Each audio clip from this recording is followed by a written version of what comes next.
Hello, Virgo. Thank you for joining me for your monthly forecast for July. The month begins with the Sun, Mercury and also Mars all gathered in the part of your situation which is to do with your long-term future, how you connect to others, your social circles and friendships, but also your sense of values. But there is, at the very start of this month, a challenge to those areas too. If you've had a particular set of aspirations that have been long running, I think July can be the month when you do think very carefully about the validity of certain of these. The ones that you test and can come through with flying colours, and you can really embrace them even tighter. But the month begins with the Sun in a right angle to the Moon on the very first day. It could be your values are not going to mesh quite as well with people that you are spending time with. Perhaps old friends are not representing the same value to you in the here and now as they have in the past. Also, Mars and Pluto are in direct opposition. Mars in your 11th solar house is probably one of the best places for this planet to go through. In the sign of Cancer, it's true, more challenged because of the watery, emotional element that Cancer brings to the situation, and Mars is in its full. But this is an opportunity to really stand firm for the things that you do want to achieve in that longer term. But there may be somebody close to you, it could be a friend, it could be a partner, who doesn't see it the same way as you. And your vision and theirs may no longer mesh in the way that they may have done in the past. Now this could prove disconcerting and in the most extreme cases could lead to a serious dispute. But it doesn't have to be like this. In fact, on the 5th, Venus, the planet of love, but also of charm and diplomacy, moves right to the top of your situation, and your ability to cultivate a good understanding and rapport with people who are influential is definitely boosted in the following 28 days. But on the next day, on the 6th, Mercury, your ruler, moves into a much more becalmed, reflective and cocooned location where he will be through to the 25th. This can really see you thinking very carefully about who you can truly trust and rely upon. It's not just about having fun with the people that you gather with or feeling a real connection.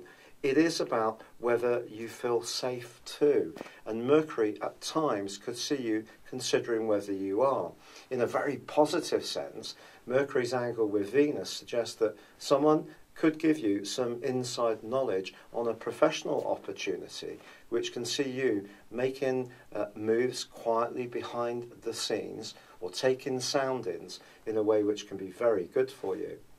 But in the second week of this month, it's the Sun's turn to go into an opposition with Pluto. Now the Sun is, of course, the centre of our very being.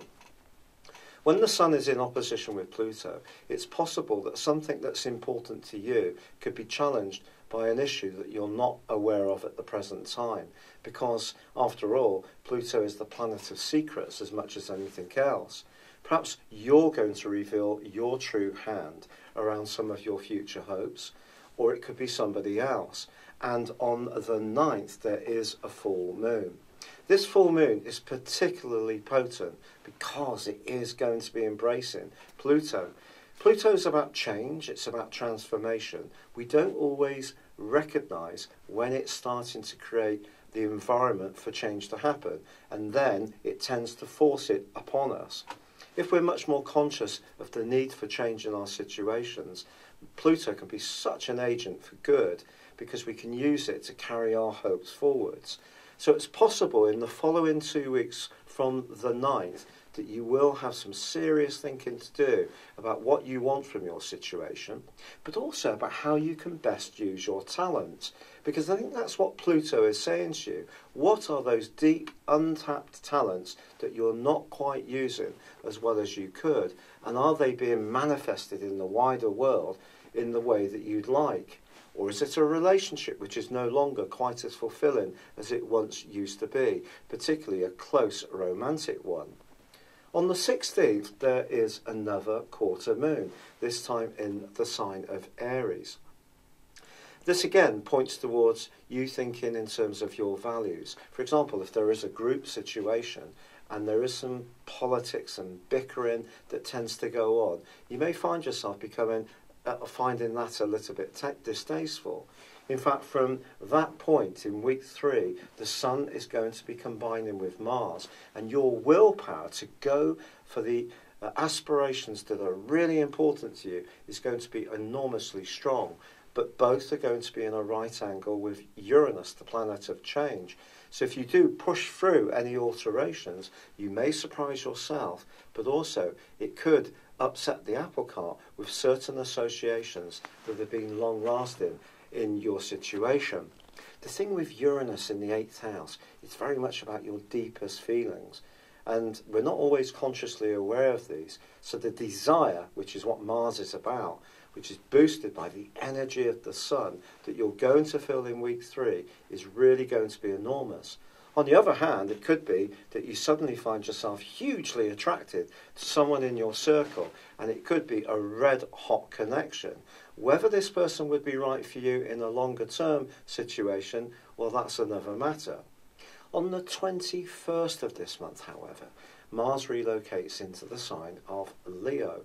He is followed on the 23rd by the Sun and also the new moon. So all 3 influences are in your 12th solar house, which is much more to do with reflection, to do with pauses. The great news, however, is that on the 26th, Mercury emerges back into your sign. Mercury is your guide planet. It helps you to structure things, to be discriminating, to work in a very detailed and precise way, along with the earth element of your sign. With Mercury moving back into Virgo, this is going to give you a lot of food for thought, but I also feel that collection of energy in your 12th solar house may see you wanting to step back a little bit, particularly from the social milieu, which was so intense earlier in the month. You may therefore need some thinking time. With Saturn, the planet of structure but also restriction, continuing in your sector of emotions, but in opposition with Venus from the 22nd to the 26th, it's also possible that there may be some kind of family dynamic which isn't chiming quite as sweetly as you would like.